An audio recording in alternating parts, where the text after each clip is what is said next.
There's a conspiracy at the heart of human experience, so fundamental that we mistake it for reality itself. We walk around inside a shared hallucination, convincing ourselves that the categories we've inherited, the names we give to things, the borders we draw between concepts, represent something solid, something true. But Terence McKenna understood what most of us spend our entire lives avoiding. Language isn't a tool for describing reality. Language is the architecture of a consensual fiction, and every time we speak, every time we think in words, we're voting to keep that fiction alive. Consider the violence of naming. A child points at the sky and someone says blue. In that moment, something irreversible occurs. The infinite gradations of electromagnetic radiation hitting the retina, the phenomenological experience of openness and depth, the emotional resonance of vastness, all of it gets compressed into 4 letters. Blue. And the child learns not just a word, but a way of seeing. Or rather, a way of not seeing. Because once you've named the sky blue, you've stopped looking at what the sky actually is. You've replaced direct experience with a linguistic placeholder, and you've done so with such efficiency that you'll defend the blueness of the sky as if it were an objective fact rather than a cultural agreement. This is how the lie begins, not with malice, but with convenience. Language evolved as a survival mechanism, a way for early humans to coordinate action and share information about threats and resources. But somewhere in that evolutionary trajectory, we made a catastrophic category error. We started believing that the map was the territory, that the symbol was the thing itself. And worse, we started building our entire civilization on top of these symbols, creating layer upon layer of abstraction until we lost sight of the ground altogether. McKenna saw this clearly, perhaps because his experiences with psychedelics had repeatedly shattered the linguistic framework and shown him what lies beneath. In those states, the arbitrary nature of language becomes viscerally obvious. The word tree dissolves, and what remains is an overwhelming presence, a living process of such complexity that no word could ever contain it. The psychedelic experience doesn't reveal hidden truths so much as it reveals that our normal state of consciousness is a prison of inherited categories, and that we've been calling that prison reality. But here's where it gets truly strange. The lie works. The shared hallucination of language creates a stable, predictable world that we can navigate together. We can meet for coffee because we've agreed on what coffee means, what meeting means, what tomorrow at 3 means. The entire edifice of human culture rests on our willingness to pretend that these linguistic categories correspond to something real. And because everyone is pretending together, because we're all invested in the same fiction, it becomes functionally indistinguishable from truth. This is the genius and the horror of consensus reality. It's not that someone sat down and deliberately constructed a false world to trap us. It's that we've been collectively constructing this false world for millennia, one word at a time, one concept at a time. Each generation inheriting the categories of the previous one and mistaking them for nature itself. The lie holds reality together because we need it to hold reality together. Without the stable categories of language, without the agreement that this is a chair and that is a table, and I am a self and you are another self, the whole thing would collapse into chaos. McKenna understood that this consensus reality is maintained through constant reinforcement.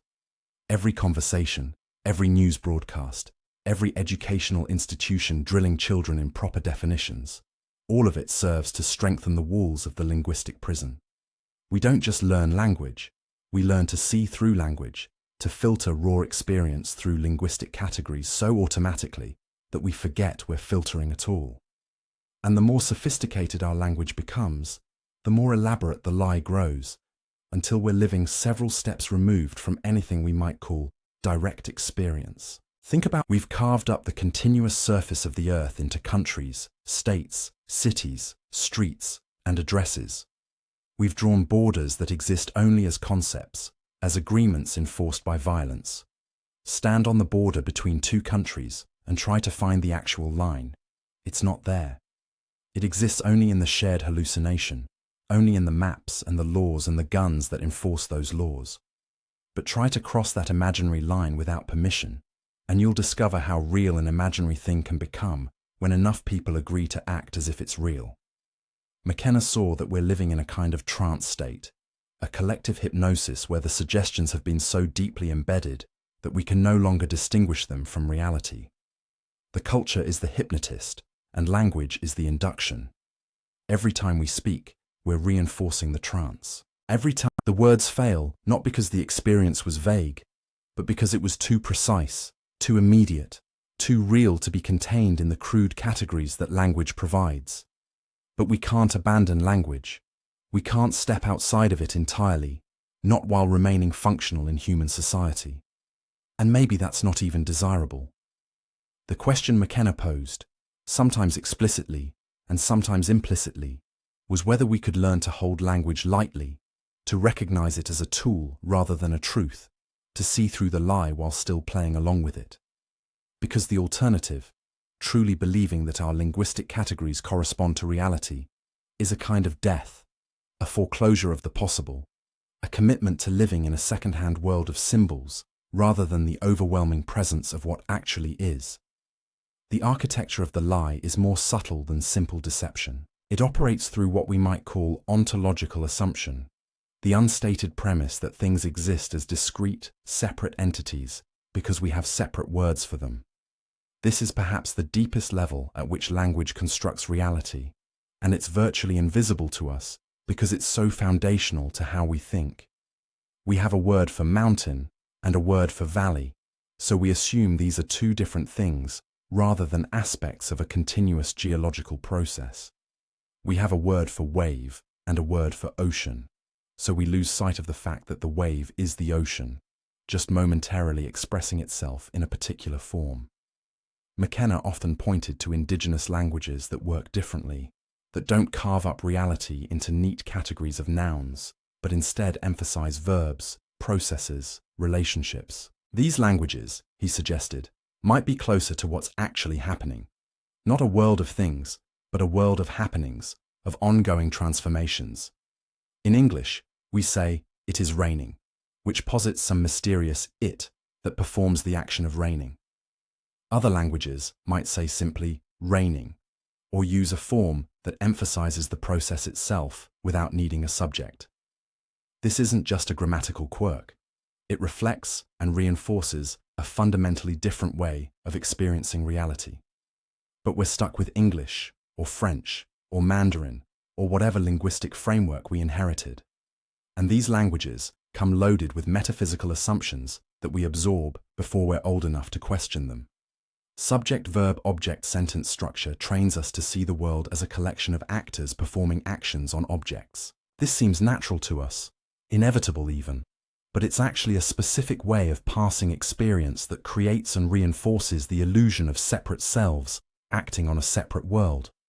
It makes dualism, the split between subject and object, self and other, mind and matter, seem like a description of reality rather than an artifact of grammar. The lie deepens when we consider how language shapes our sense of time and causality. Because we have past tense and future tense, because we can talk about events that happened yesterday and might happen tomorrow, we create a mental landscape where the past exists back there and the future exists up ahead, and we're somehow traveling through time like a train moving along a track. But this is a metaphor that's become so embedded in our consciousness that we mistake it for literal truth. We actually experience time this way, feeling ourselves moving forward, referring to things ahead of us and behind us, all because the spatial metaphors in our language have colonized our experience of temporality. McKenna understood that psychedelics don't add anything to experience, they subtract.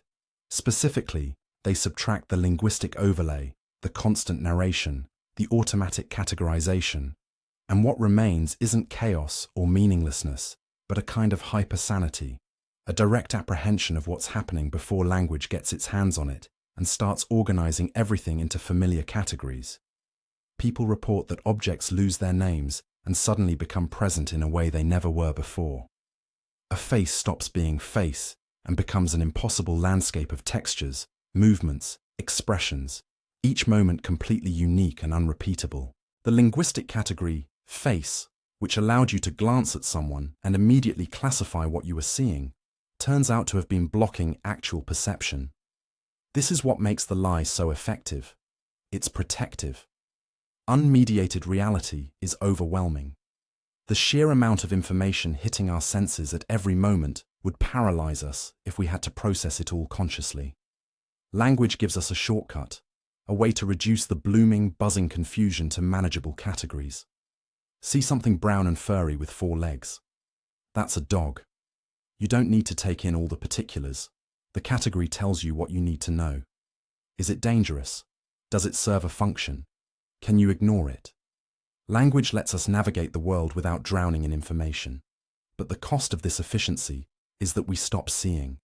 We stop experiencing. We live in a world of names rather than things, of concepts rather than presences.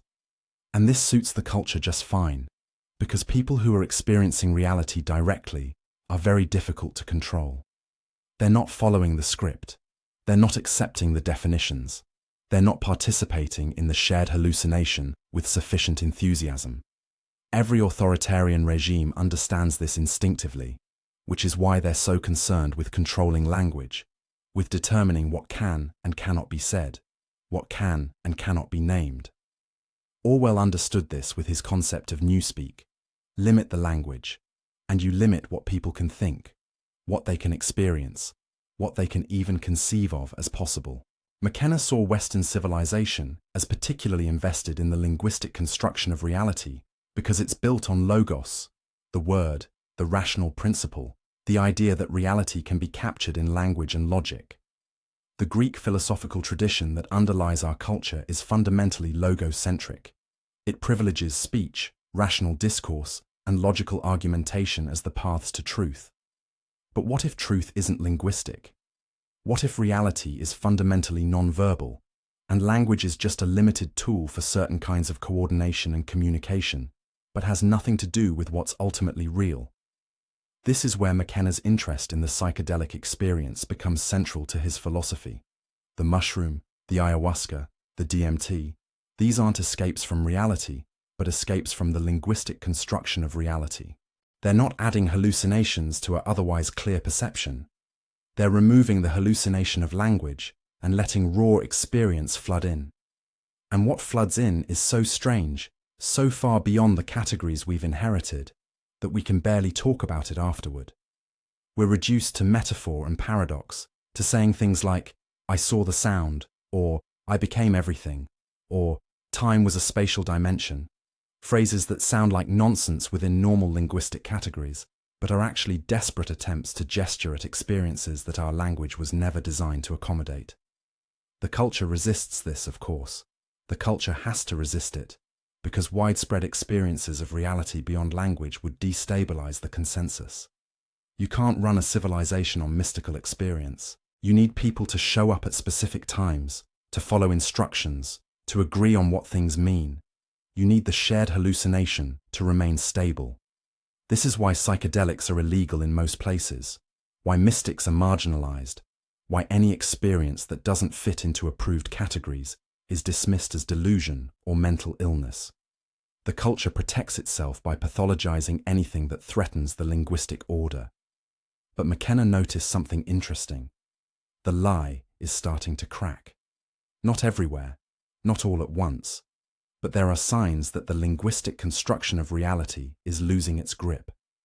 People are having experiences, through meditation, through psychedelics, through trauma, through spontaneous mystical openings that don't fit into the categories. And when enough people have these experiences, when enough people realize that the emperor has no clothes, that the consensus reality is just a consensus and not actually reality, then something shifts.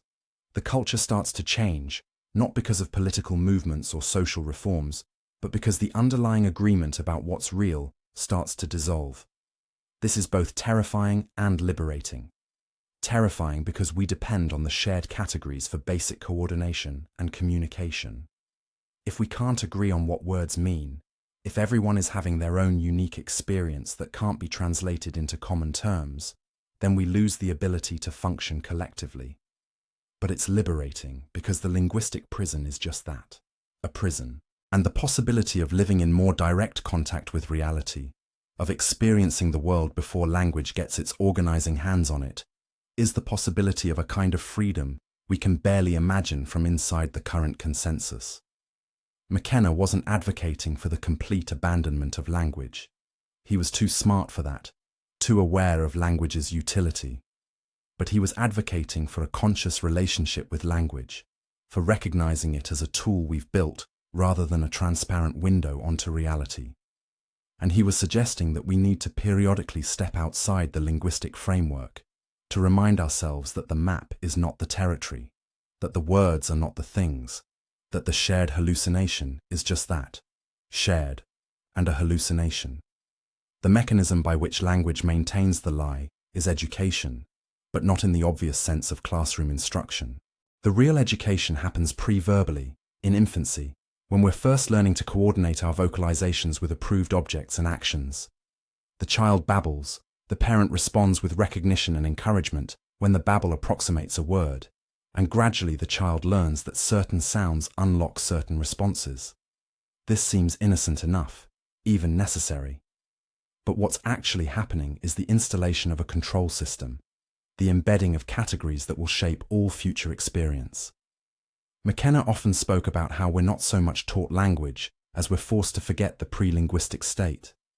Infants exist in a kind of seamless awareness, not yet divided into subject and object, not yet fragmented into the discrete entities that language requires. Everything is one continuous, undifferentiated presence. But this won't do for survival in human culture, so the child must be trained to see boundaries, to recognize separate things, to organize experience into the categories that everyone else is using. The violence of this process is hidden under the label of development, but it's violence nonetheless, the destruction of unitary consciousness in favor of the fragmented, linguistic mode. And it works through repetition. The child hears the same words applied to the same objects thousands of times. Dog, tree, mom, dad. Each repetition strengthens the neural pathways that associate the sound with the experience, until eventually the sound and the experience become fused. You can't see a dog without the word dog arising automatically. You can't look at a tree without the concept tree mediating your perception. The linguistic category has become so deeply embedded that it feels like a part of the thing itself rather than a label you've learned to apply. This is why it's almost impossible to see what's right in front of you. You're always seeing through a screen of words and concepts, always filtering direct experience through inherited categories. And the filtering is so fast, so automatic, that you don't even notice it's happening. You think you're seeing reality, but you're actually seeing your culture's consensus about reality, instantiated in language and reinforced through constant repetition. The thing itself remains hidden, inaccessible, because you're only ever in contact with the name of the thing, the concept of the thing, the cultural agreement about what category the thing belongs to. McKenna saw that this linguistic colonization of consciousness serves a specific function. It makes us predictable. If everyone is seeing through the same linguistic framework, if everyone has internalized the same categories, then behavior becomes largely standardized. You can predict with reasonable accuracy how someone will respond to a given situation, because they're not really responding to the situation itself. They're responding to their linguistic interpretation of the situation, and that interpretation follows well-worn cultural grooves. This is how social control operates, not through external force, but through internal categories that shape perception and cognition before conscious thought even begins. The educational system, from kindergarten through graduate school, does nothing to question this. In fact, it does the opposite. It reinforces the categories, makes them more elaborate, more sophisticated, more convincing. You learn more words, more concepts, more ways to divide and classify experience. By the time you have a PhD, you're so thoroughly immersed in linguistic abstractions that direct experience has become almost impossible. You can't even look at your own field of expertise without immediately categorizing everything you see according to the theoretical framework you've spent years mastering. The academic is the ultimate prisoner of language, and the academy is the prison's most secure wing.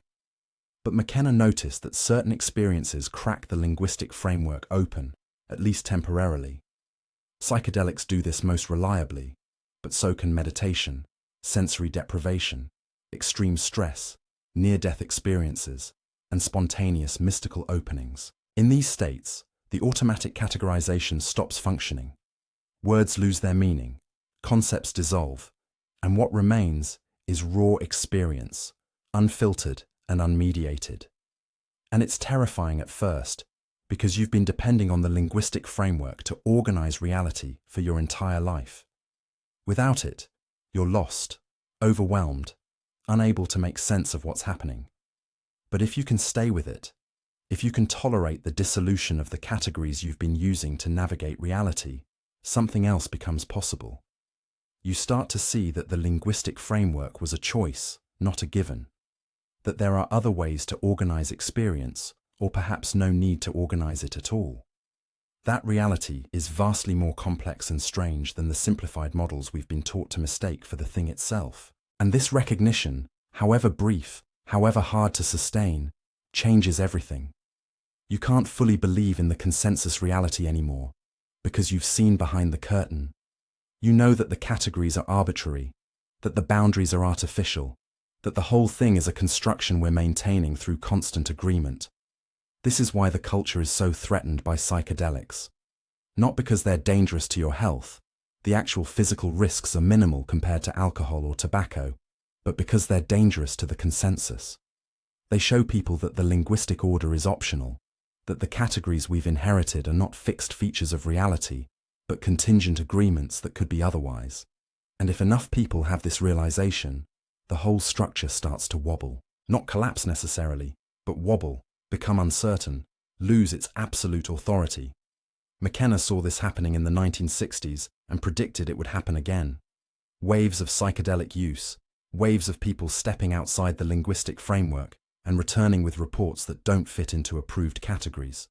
And each wave chips away at the consensus, makes it a little harder to maintain the fiction that our cultural definitions correspond to reality. The authorities crack down, of course. They criminalize the substances, they pathologize the experiences, they do everything they can to reinforce the linguistic order. But the cat is out of the bag. The knowledge that there are other ways to organize consciousness, other modes of experience beyond the linguistic, becomes part of the cultural unconscious, even when it's explicitly forbidden. And here's where it gets really interesting. The lie that holds reality together is starting to contradict itself. We've built such elaborate linguistic structures, such sophisticated conceptual frameworks, that they're beginning to show their own limitations. Quantum physics reveals that reality at the smallest scales doesn't behave according to the common sense categories we inherited from everyday language. Relativity shows that space and time aren't the fixed containers we thought they were. Neuroscience demonstrates that the self we take for granted is more of a construction than a discovery. Science itself, which grew out of the logocentric Greek tradition, is starting to strain against the linguistic categories that birthed it. McKenna found this deliciously ironic. The culture that most aggressively enforces linguistic categories, that most completely believes in the power of words and logic to capture reality, is discovering through its own methods that reality doesn't fit into linguistic categories. And rather than abandoning the categories, rather than admitting that language is a limited tool that fails at the edges of experience, the culture keeps trying to force reality into the approved frameworks. We get more elaborate mathematics, more abstract theories, more linguistic convolutions, all in service of maintaining the illusion that if we just find the right words, the right equations, the right conceptual scheme, we'll finally capture what's actually happening. But McKenna knew this is impossible. Not difficult, not just extremely challenging, but impossible in principle. Because language operates by creating distinctions, by saying this is A and not B, by carving up the continuous flow of reality into discrete chunks. And reality, at its most fundamental level, isn't discrete. It's continuous, seamless, undivided. The boundaries we see between things exist only in language, only in the categories we've learned to impose. The universe doesn't know that it's divided into objects and events, subjects and objects, causes and effects. These are human categories, linguistic inventions, and they're useful for certain purposes, but they have no existence outside of our agreement to use them.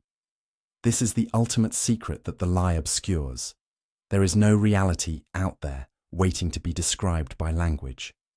There is only experience, moment to moment, ungraspable and ever-changing. And then there is language, which comes after experience and creates a frozen, simplified version of it that we can share with others. But we've been living in the frozen, simplified version for so long that we've forgotten it's not the real thing. We've been eating the menu instead of the meal, studying the map instead of exploring the territory, and wondering why we always feel slightly dissatisfied, slightly removed from life, as if we're watching from behind glass. The persistence of the lie across generations reveals something crucial about human psychology. We need structure. Not because structure reflects reality, but because chaos is intolerable to the conscious mind. Language provides that structure by organizing the overwhelming flood of sensory data into manageable categories that remain stable across time. The same word points to roughly the same range of experiences day after day, year after year, generation after generation. This stability is reassuring. It makes the world feel predictable, navigable, safe, and we cling to it with extraordinary tenacity because the alternative, accepting that reality is fluid, unfixed, constantly morphing into new configurations that our categories can never capture, is existentially destabilizing. McKenna recognized that the linguistic construction of reality serves an anxiety management function. By naming things, by categorizing them, by building elaborate conceptual systems, we create the illusion of understanding and control. If I can name what I'm experiencing, if I can fit it into an existing category, then I don't have to face the raw unknowability of existence. The unknown becomes known simply by being named, even if the name is just a placeholder, a finger pointing at something that remains fundamentally mysterious. This is why cultures develop creation myths, scientific theories, philosophical systems, not primarily to describe reality accurately, but to provide a story that makes reality feel comprehensible, that transforms chaos into cosmos, disorder into order. But there's a deeper issue that McKenna circled around repeatedly. The linguistic construction of reality creates and maintains the illusion of the separate self. The entire grammar of subject and object, actor and acted upon, depends on there being a distinct I that exists independently from everything else. I see the tree, I think the thought, I have the experience. The structure of language makes this division seem natural, inevitable, simply descriptive of how things are, but it's not. It's prescriptive. It's creating the very division it claims to describe. Before language, before the endless internal monologue that narrates your life back to you, there is just experiencing.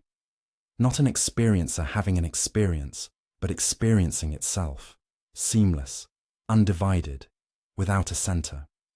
But language requires a subject, someone or something, that does the experiencing, and so the self gets retroactively installed as the apparent source of all experience.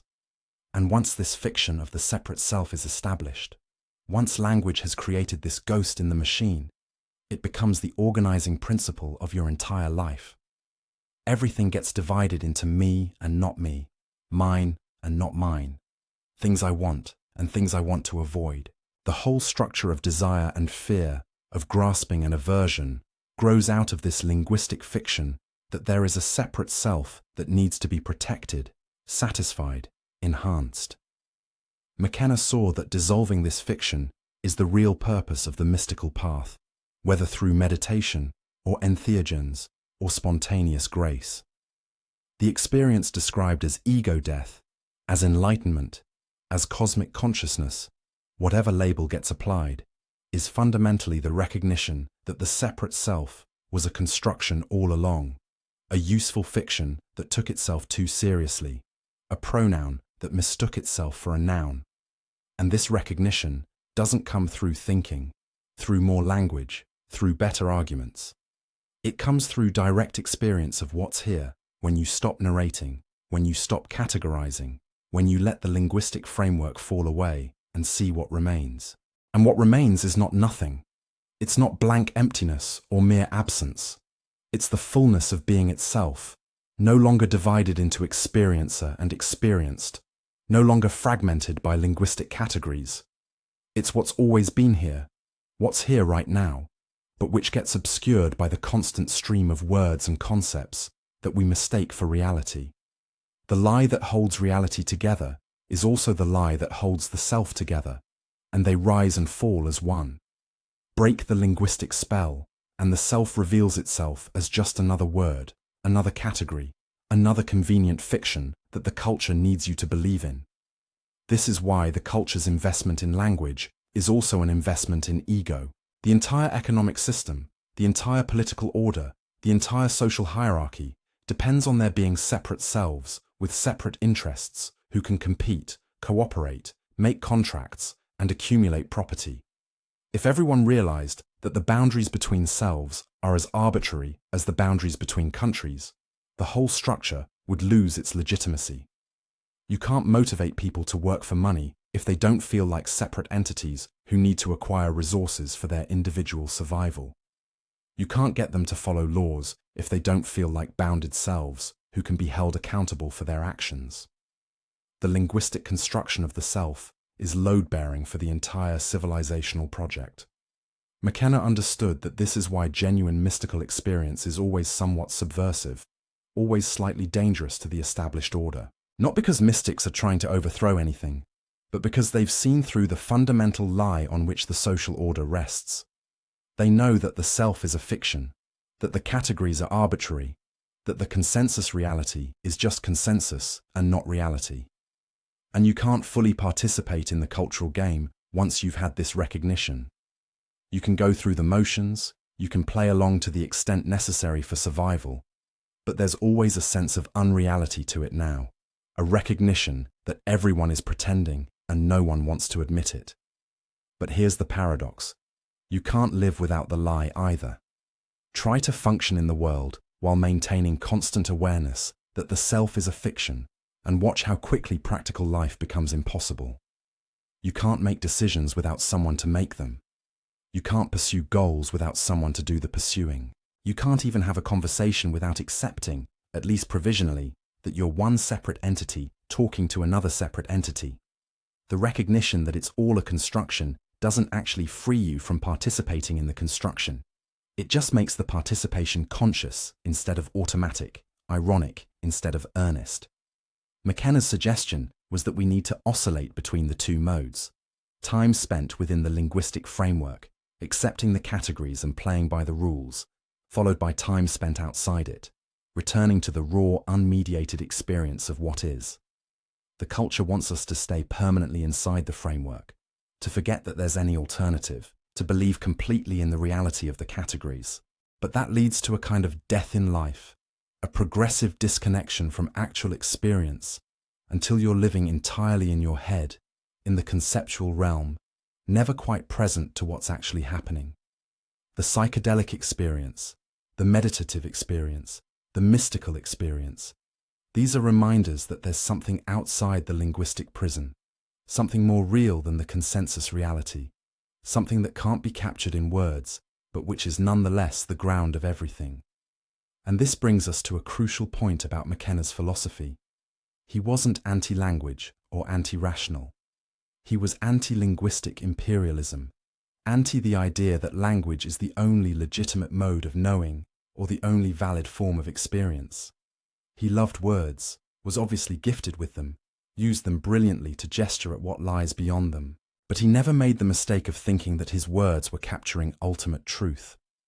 They were fingers pointing at the moon, and he was always clear that the pointing is not the thing being pointed at, that the map is not the territory, that the description is infinitely less than the described. This is what makes McKenna's approach different from traditional philosophy, which tends to believe that if you just get the concepts right, if you just develop the perfect logical system, you'll arrive at truth. McKenna knew that concepts can never get you there because truth isn't conceptual. It's experiential, immediate, non-linguistic. You can't think your way to it. You can only dissolve the thinking and see what's there when the mental chatter stops. This is why he kept pointing people toward direct experience, toward the things that disrupt the linguistic framework and force you to confront raw reality, unmediated by cultural categories. The lie that holds reality together, then, is a necessary evil. We can't function without it, but we also can't afford to believe it completely. We need to learn to hold it lightly, to recognize it as a tool rather than a truth, to step in and out of it as circumstances require. This is the high-wire act of conscious living in a symbolic culture, maintaining functional involvement in the consensus reality while never quite forgetting that it's consensus, not reality. Being in the game, but not of it. Speaking the language while remembering that the language is speaking you more than you're speaking it. The genius of the lie is how it makes itself invisible. By the time you're old enough to question the linguistic framework, you've already internalized it so deeply that questioning it feels like questioning reality itself. The categories don't feel like impositions, they feel like discoveries. Of course there are separate objects in the world. Of course time flows from past to future. Of course I am a self that persists across time. These seem like obvious truths, not learned behaviors, not cultural constructions. And that's precisely how the lie maintains itself, by masquerading as self-evident truth rather than contingent agreement. McKenna often pointed out that we live in a kind of trance state, a collective hypnosis that begins in infancy and is continuously reinforced throughout life. The trance is induced through language, through the constant repetition of linguistic categories until they feel more real than the experiences they allegedly describe. And the deepest level of the trance is the conviction that there is no trance, that you're seeing reality clearly and directly, that your perception is unmediated by cultural filters. This conviction is precisely what prevents most people from ever examining the linguistic framework. Why would you question something you don't even know is there? But there are cracks in the consensus, moments when the linguistic framework fails and raw reality bleeds through. These moments are often dismissed or explained away, reincorporated into the consensus through various forms of denial and rationalization. You see something that doesn't fit any existing category, so you convince yourself you didn't really see it, or you force it into an approximation of a category, even though it doesn't quite fit. You have an experience that can't be put into words, so you conclude the experience was meaningless or confused, rather than recognizing that meaning exists outside of language. The culture has 1,000 ways of defending itself against experiences that threaten the consensus, and most of us internalize these defenses so thoroughly that we become our own jailers. McKenna saw that psychedelic experiences are particularly threatening to the consensus because they're undeniable. You can't explain them away as easily as you might a fleeting anomaly or a moment of confusion. When you're in the middle of a DMT breakthrough or a high-dose mushroom journey, when reality has completely dissolved and reassembled itself according to principles that have nothing to do with linguistic categories, you can't maintain the fiction that consensus reality is the only reality. Something else is clearly possible, clearly happening, clearly more vivid and real than normal waking consciousness. And when you come back, when you try to re-enter the consensus reality, it never quite has the same solidity again. You know it's a construction now. The walls of the prison have become visible. This is why these experiences are suppressed, why they're illegal, why the culture treats them as threats to public health and social order. The threat isn't primarily medical. Most psychedelics are physiologically safer than aspirin. The threat is ontological. These substances reveal that the reality we've agreed upon is just that, an agreement, not a necessity. They show that consciousness is far more plastic, far more capable of different modes of organization than the culture wants us to believe. And if consciousness can be this different, if reality can be experienced in radically other ways, then what does that say about the reality we've been taught to accept as normal, natural, inevitable? It says that we've been living in a very narrow band of possible experience, a constrained and impoverished mode of consciousness, and calling it reality. It says that the categories we inherited, subject and object, self and other, mind and matter, are not universal features of experience, but parochial quirks of Indo-European languages and the cultures built upon them. It says that the entire project of Western civilization, with its emphasis on rational control, technological mastery, and individual achievement, rests on a foundation of arbitrary distinctions that we could have drawn differently or not drawn at all. McKenna was fascinated by the idea that language might have a life of its own, that it might be using us as much as we're using it. He sometimes spoke of culture as a symbiotic organism that has infected human consciousness, that uses human beings as vectors to reproduce and spread itself. And the medium of that infection is language. We think we're freely choosing our words, freely expressing our thoughts. But if you pay attention, you notice that thoughts arise unbidden, that words appear in consciousness without your having summoned them, that the internal monologue runs on autopilot unless you make a specific effort to interrupt it. Language is thinking you. You're not thinking language. This suggests something disturbing, that what we call my mind or my thoughts is actually the culture thinking itself through us. The categories, the concepts, the ways of framing problems and solutions, all of it was installed by the culture through language acquisition, and now it runs as a kind of mental operating system, structuring our experience, determining what we can perceive and think and imagine. We're not autonomous individuals with independent minds. We're nodes in a linguistic network, terminals running cultural software, avatars of the consensus reality. McKenna wasn't fatalistic about this. He saw possibilities for reprogramming, for installing different operating systems, for experimenting with consciousness in ways that might allow us to transcend the limitations of our current linguistic frameworks. This is where his interest in the archaic revival comes in. The idea that indigenous cultures that use psychedelics ceremonially might have maintained modes of consciousness that we've lost, ways of organizing experience that don't rely on the subject-object dualism and the rigid ego boundaries that characterize Western civilization. Maybe there are other linguistic systems, other ways of cutting up reality, that would serve us better, that would allow for more integrated modes of being, that wouldn't separate us so completely from nature and from each other.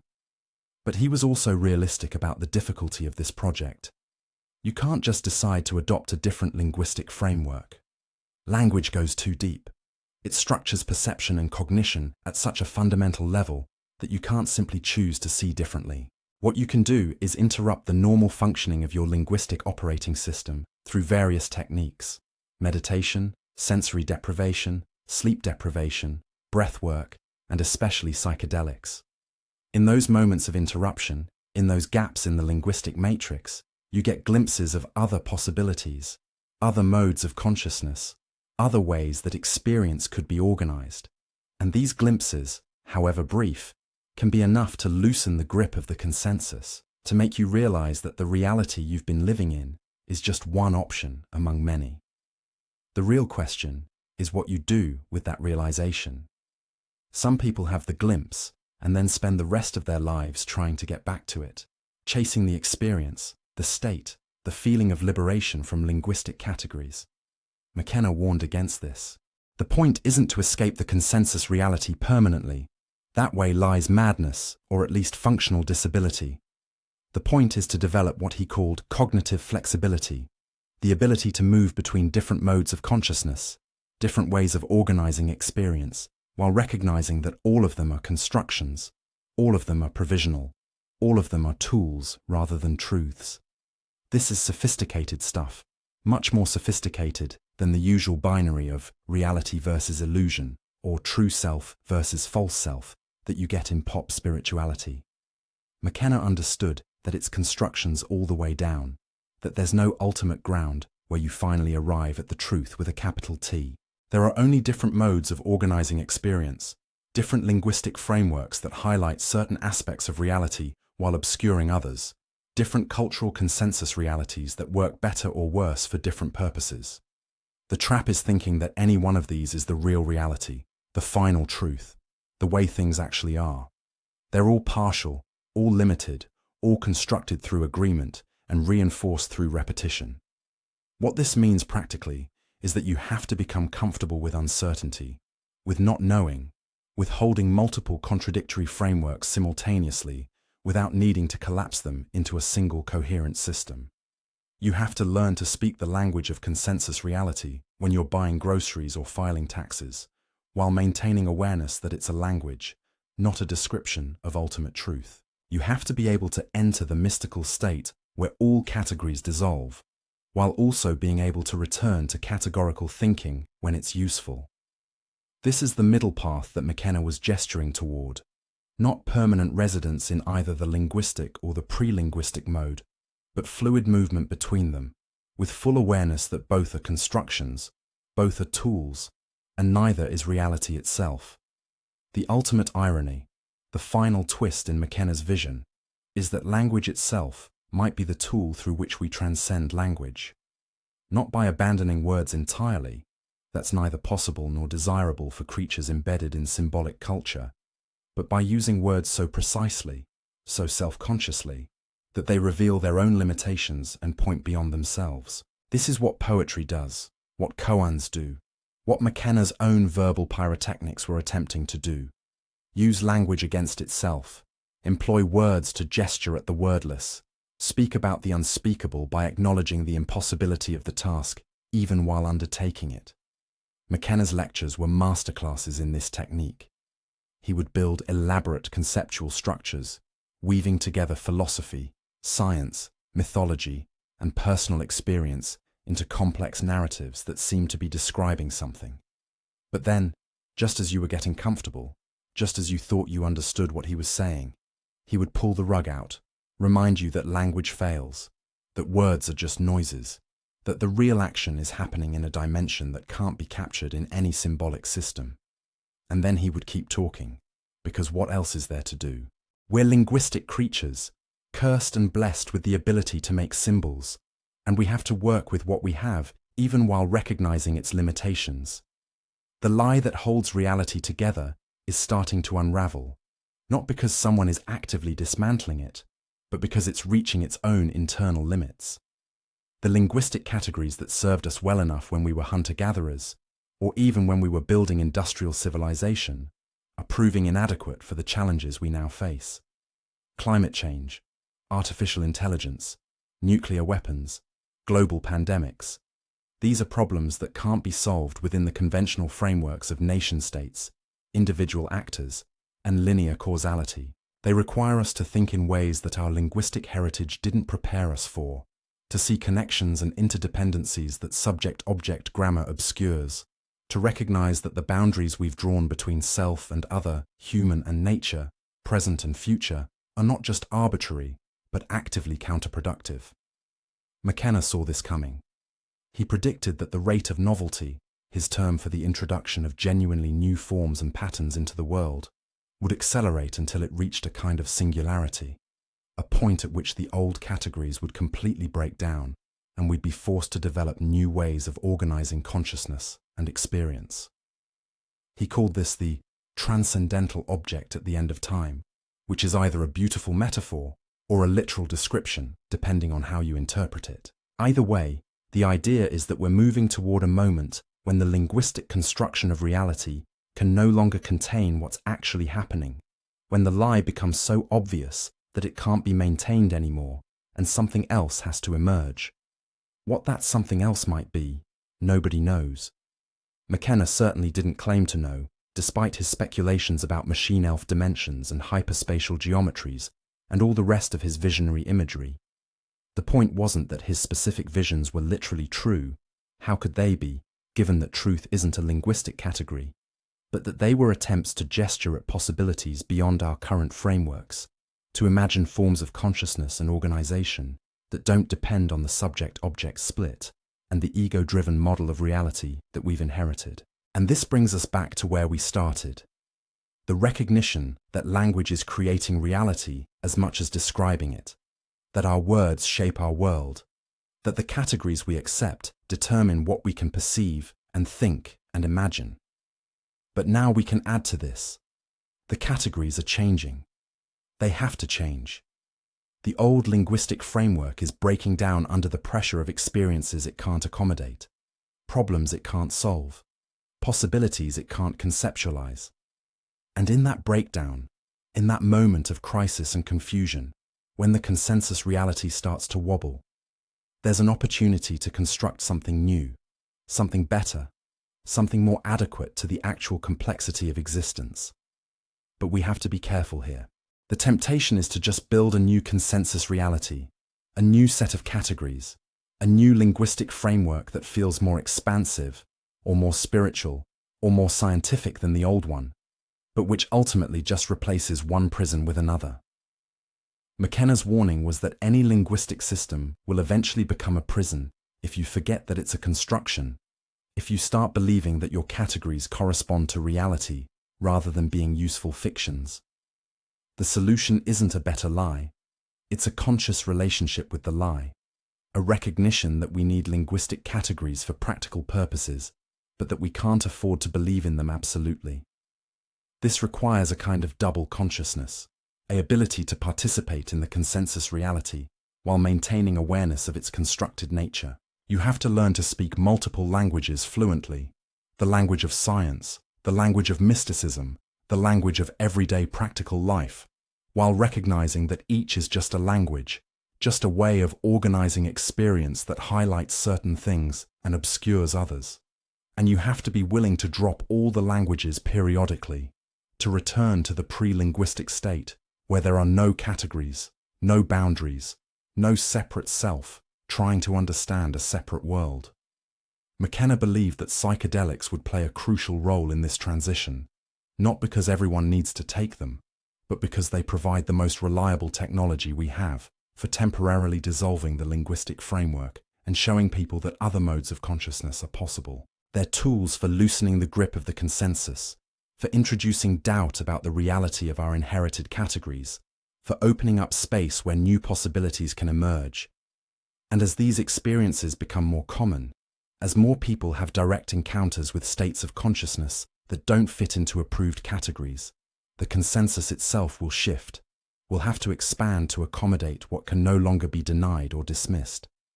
But this is a slow process, a generational process. The culture has enormous inertia, enormous investment in maintaining the current linguistic order. The educational system, the media, the scientific establishment, the political apparatus, all of these institutions are set up to reinforce consensus reality, to teach people that the categories we've inherited are natural and inevitable and true. Changing this won't happen through individual enlightenment experiences or even through widespread psychedelic use. It will require new institutions, new forms of education, new ways of organizing society that don't depend on the ego-driven, competitive, hierarchical model we've inherited. And yet, there's something happening, something shifting in the collective consciousness.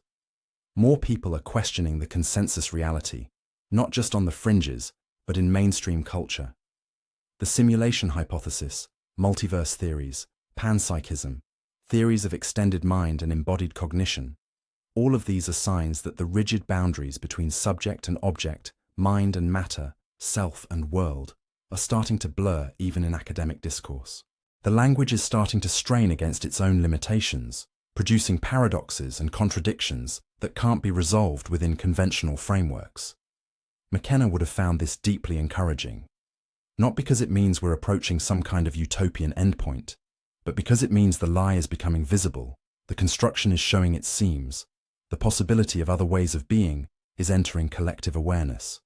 And once that happens, once enough people realize that consensus reality is just consensus and not reality, the whole thing becomes negotiable. We can start asking, what kind of consensus do we want? What categories serve us? What linguistic frameworks would allow for more integrated, more compassionate, more sustainable ways of being? These aren't questions that can be answered once and for all. They're ongoing questions. Questions we'll be working with for generations. Questions that will require us to continually examine and revise our linguistic frameworks, our categorical systems, our consensus realities. The lie that holds reality together isn't going away. We need it. We depend on it for coordination and communication and collective action. But it can become a conscious lie, a knowing construction, a tool we use deliberately rather than a prison we're trapped in without realizing it. And that's the real promise of McKenna's philosophy. Not escape from language, not transcendence of the human condition, not arrival at some ultimate truth that makes all the confusion and uncertainty go away. Just the possibility of a more conscious relationship with the linguistic frameworks we inhabit. A recognition that we're always already living in a constructed reality, and a commitment to constructing realities that are more life-affirming, more inclusive, more adequate to the actual mystery of existence than the impoverished consensus we've inherited. The lie will continue to hold reality together, because that's what lies do, what language does, what human culture requires. But we don't have to be fooled by it anymore. We can see it for what it is, work with it consciously, and maybe, just maybe, build something better on its unstable foundation.